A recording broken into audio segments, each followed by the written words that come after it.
pretend like you're just the box that got bought, and you're not actually the person who's going to coach them through this thing.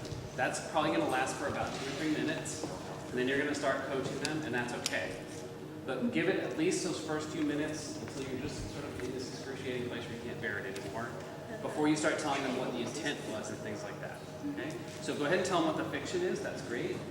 Just like you would see on the cover of a box or inside the manual if they start to read it. Tell them that. Tell them what you think is the correct order in which they need to understand what to do. And what I'd like to do is not take any questions. Okay? They're not allowed to ask you any questions. You just need to say it. And then when you're done, they're going to start playing. You know, it's okay if you want to play along with, because we have kind of smaller groups. 5 is perfect, because then we always have 4 that move. But, so you can play with them, but try to keep quiet as much as you can until you can't bear it anymore. Okay? And then near the end, we'll definitely, you know, people give lots and lots of feedback throughout the whole thing. Okay? So whoever stays behind, stays behind. Everybody else goes this way. So instead of just a thing like when you land at the beach, it should be like the beach. You should talk about your body image layers, right? Yeah. Also move first. Yeah. Okay. So you don't want to brainstorm with them. You want to pick their brains. Oh, okay. Okay? This is the difference between a playtest and if you're working on your team. So get them to give you all the ideas they can. Okay?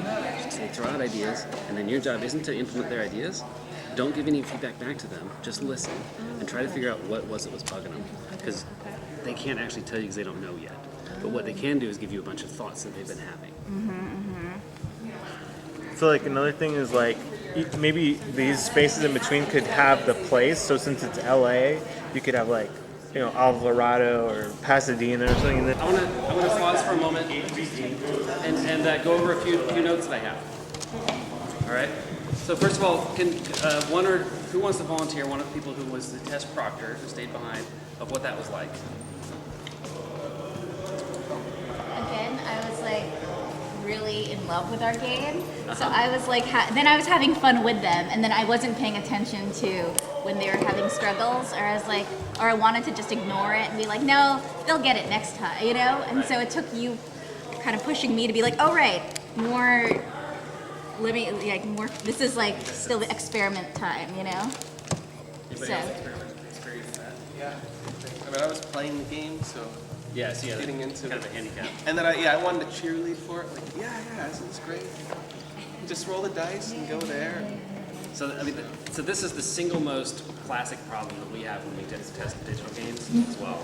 Is the designer will be in the room looking over the shoulder of the players, going, "Oh no, press X, press X, press X." And it's like, "Oh, dude, leave." It's completely ruined everything. Because unless you're going to go to 100,000 people's houses and say press X, it just isn't practical. So you have to. So I force you to do that. Okay. When I force people to use the written thing, it's even harder because there's something. read. Which is always game designer lesson number 1. It's always your fault. Okay? No matter what happens, if there's something wrong with the game, it is your fault, not your user's fault. First principle of really any design, but it's really crucial in games. It's always your fault. So I'm going to give you some hints. And I was just talking to this group about this. So there's a principle from design called affordance. Affordance just means, of a given object, what does it seem like it should do? And there's some fun examples of bad affordance, like the pull handle for a door that's supposed to be pushed. Like that's a bad affordance. So all these pieces, and I'm sorry you guys took the chocolates, those are kind of lame, so my bad. But most of these pieces have a very strong affordance. These ones, for instance, I was talking to this team, is these 2 fish that really want to stack on top of each other, and it feels like eating. Okay, so there's something really cool about that. Those want to be written on by users, not by you. Okay, so think about that. It's kind of disappointing, I think, and tell me if I'm wrong here. Usually, when people realize that could be written on and they're not allowed to write on it. Did any of you feel that way? You would have embodied. Actually, I kind of did. Oh, you feel that. I was in the team. So it's something to think about. Also, I had another group that tried to do that, but you didn't roll them on the ground, which was just disastrous. It's like, come on, it's made of rubber. Yeah. So that's something to bear in mind as you're reading. Whatever it affords is what people are going to want to do, and they're going to feel satisfied with doing it. So what you've all discovered is these things that we in games call mechanics. So what you do is whatever the player does, each atom of that, each chunk of that is a mechanic.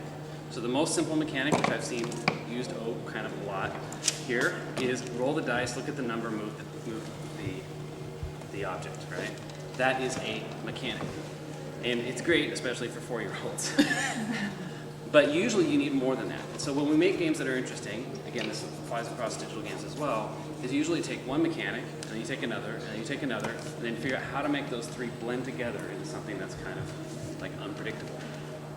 So if you can create something that's unpredictable by blending mechanics together, now you have a game that's really going to engage people because they don't know what's coming next. A mechanic is it's just a word we use to say that's an atom of interaction in a game. So your game is also a roll the dice, move the thing, right? So that is your primary mechanic. They have a mechanic over here that's a chutes and ladders kind of thing, which is if you land on certain spots, then certain other events occur. So that's a second mechanic.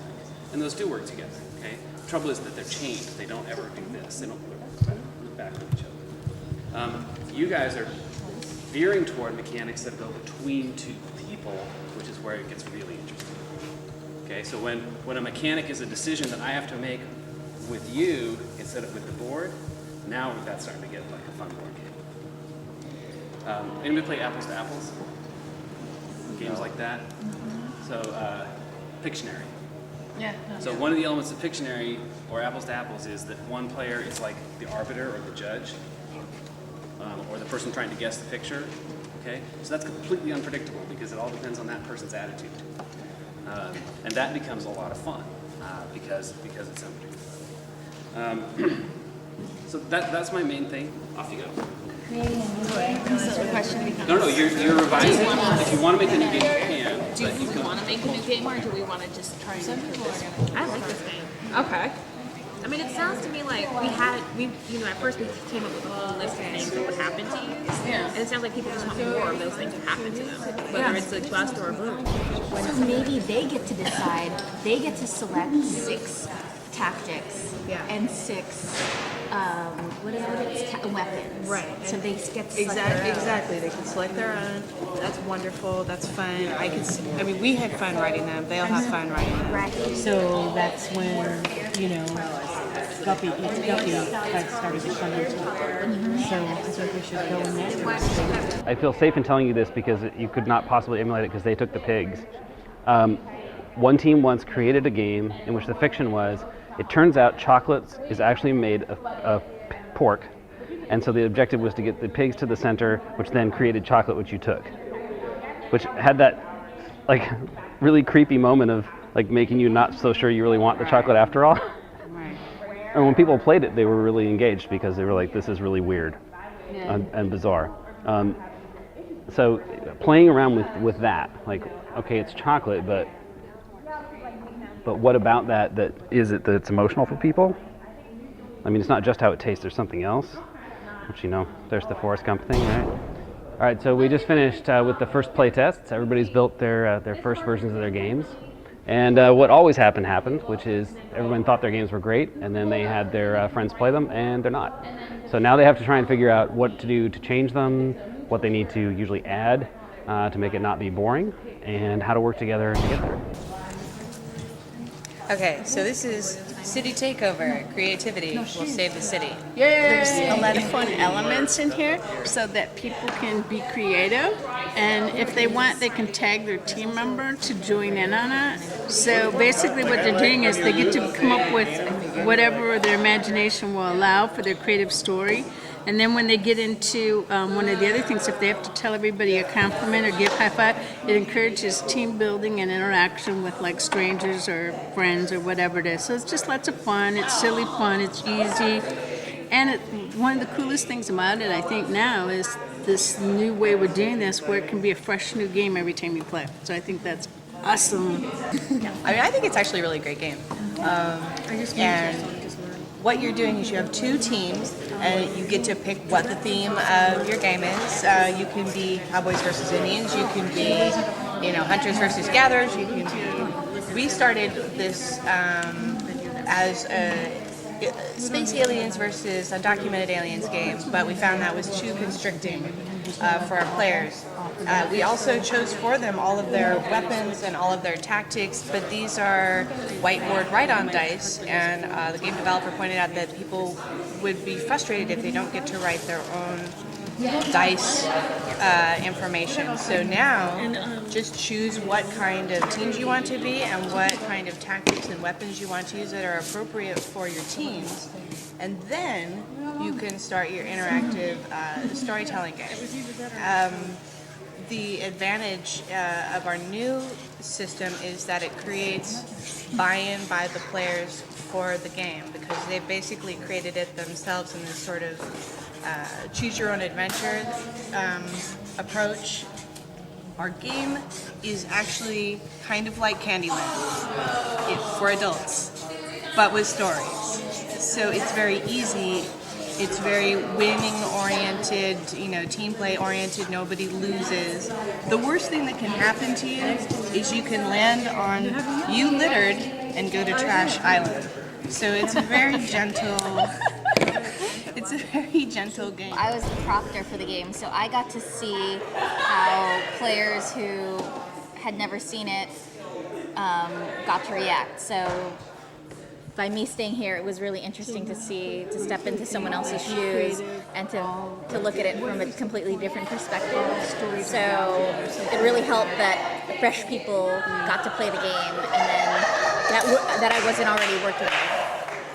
The feedback that we got from our last players was that they really liked You Owe Every Player a Compliment, Demonstrated Dance. They liked our therapy. They called them our therapy items. So we added therapy items to more of our stops, which apparently is appropriate to adult-style, easy, fun play. On the board, it says that sharing and self-expression are very popular in adult games, and that easy fun is more of an adult approach as opposed to hard fun, which is a child's game approach. Children like pitting themselves against each other's strategy and tactics. The first lesson that he told us to fail fast and experiment, because I think I had come into this workshop with a game I had wanted to make, and so this was really great to just start from scratch and to be okay, I had already sort of planned it out, but to let other people be incorporated into that vision and start a new project and start a new vision that had nothing to do with anything I was thinking of before I came here. So that was pretty cool about that. Yeah, I came to make a time banking game. I thought that's what we were doing. So did I. So it just but it just didn't make sense in the context of the workshop after all. And then it turned out to be really fun. So I'm not a game. Yeah. For what? To play a game. And I'd say the pig board will be you can choose. And take a seat over there. Here's the way it works. Each person picks up one die, and you're all going to simultaneously roll the dice. Okay? Now you're trying to be the last beaver left in the pond. Okay? But each of you who won gets to pull one stump up from whoever you want. Okay? But whoever loses a stump draws a card, and you'll see the content of the cards as you get them. Maybe show the cards to the people behind you. You guys have to pull up. And the cards can be played at any time. Okay. And that's about all you need to know. So one of the good things about this game is it's created whenever there's a double, right? Mm-hmm. That mechanic creates this instant negotiation, right? They'll make eye contact with each other, and it's what are you gonna do? What are you gonna do? What are you gonna do? Right? So you took mine? Yes. Okay. So now it's my turn. So when they first built it, they didn't have that doubles mechanic. But when they added it, it was this huge new mechanic that made the people interact with each other way more. Oh, wow. 3 threes. So now all three of you go. Everybody but Nico.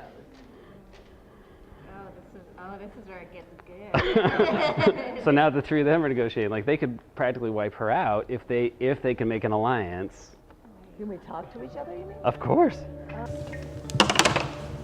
5. So it's me.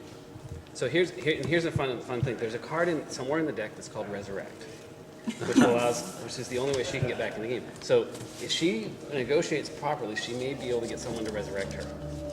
So she's got one. Don't look at me. I would say she's gonna